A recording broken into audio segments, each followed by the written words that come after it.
RSS അഖില ഭാരതീയ കാര്യകാരി മണ്ഡൽ ബൈഠക് ജബൽപൂരിലെ കച്ച്നാർ സിറ്റിയിൽ ആരംഭിച്ചു.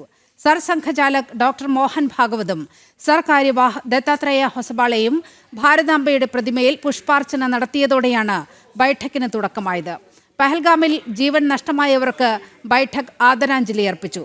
രാഷ്ട്രസേവിക സമിതി മുൻ പ്രമുഖ് സഞ്ചാലിക പ്രമീള തായ് മേഠെ, മുതിർന്ന പ്രചാരകൻ മധുഭായ് കുൽക്കർണി, കേരള മുൻ മുഖ്യമന്ത്രി VS Achuthanandan, professor MK Sanu, Gujarat മുൻ മുഖ്യമന്ത്രി വിജയ് റുപാണി, ജാർഖണ്ഡ് മുൻ മുഖ്യമന്ത്രി ഷിബു സോറൻ, ഡൽഹി മുൻ മുഖ്യമന്ത്രി വിജയ് മൽഹോത്ര, മുതിർന്ന ശാസ്ത്രജ്ഞൻ കസ്തൂരി രംഗൻ, മുൻ ഗവർണർ L ഗണേശൻ തുടങ്ങി സമീപകാലത്ത് അന്തരിച്ച പ്രമുഖ വ്യക്തികൾക്കും അനുശോചനം രേഖപ്പെടുത്തി.